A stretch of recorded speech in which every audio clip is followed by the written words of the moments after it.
Genesis chapter 27, verse 1 through verse 5. Rebekah's contrivance. BC 1760.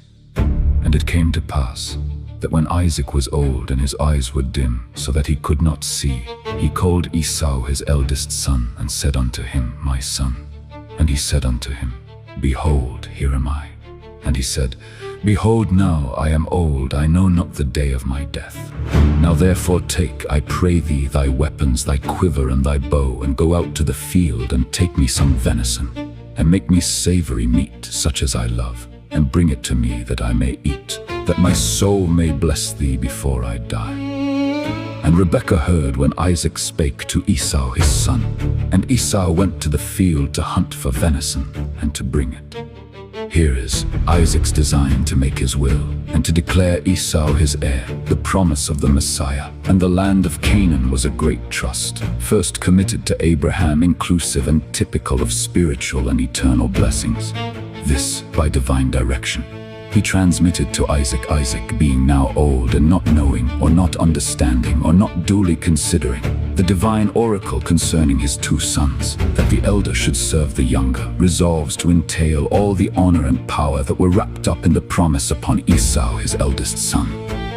In this he was governed more by natural affection and the common method of settlements than he ought to have been, if he knew, as it is probable he did, the intimations God had given of his mind in this matter. Note, we are very apt to take our measures rather from our own reason than from divine revelation, and thereby often miss our way. We think the wise and learned, the mighty and noble should inherit the promise. But God sees not as man sees.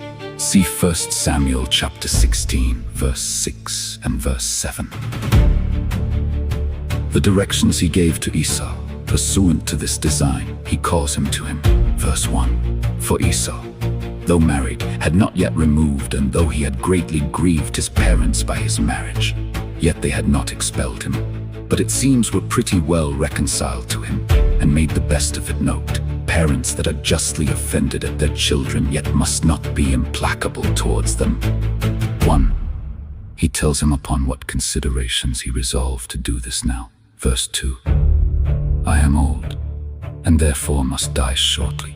Yet I know not the day of my death, nor when I must die. I will therefore do that at this time which must be done sometime. Note, 1. Old people should be reminded by the growing infirmities of age to do quickly, and with all the little might they have, what the hand finds to do. See Joshua chapter 13, verse 1, 2. The consideration of the uncertainty of the time of our departure out of the world, about which God has wisely kept us in the dark, should quicken us to do the work of the day in its day. The heart and the house should both be set and kept in order, because at such an hour as we think not the Son of Man comes, because we know not the day of our death. We are concerned to mind the business of life. 2. He bids him to get things ready for the solemnity of executing his last will and testament, by which he designed to make him his heir. Genesis chapter 27, verse 3 and verse 4. Esau must go a-hunting, and bring some venison, which his father will eat of, and then bless him. In this he designed not so much the refreshment of his own spirits, that he might give the blessing in a lively manner, as it is commonly taken, but rather the receiving of a fresh instance of his son's filial duty and affection to him, before he bestowed this favor upon him. Perhaps Esau, since he had married, had brought his venison to his wives, and seldom to his father, as formerly. Genesis chapter 25, verse 28. And therefore Isaac, before he would bless him, would have him show this piece of respect to him. Note, it is fit, if the less be blessed of the greater, that the greater should be served and honored by the less. He says, that my soul may bless thee before I die.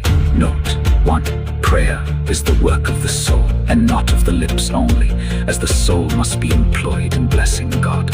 Psalms chapter 103, verse 1. So it must be in blessing ourselves and others. The blessing will not come to the heart if it do not come from the heart. 2. The work of life must be done before we die, for it cannot be done afterwards, Ecclesiastes chapter 9, verse 10. And it is very desirable, when we come to die, to have nothing else to do but to die. Isaac lived above 40 years after this.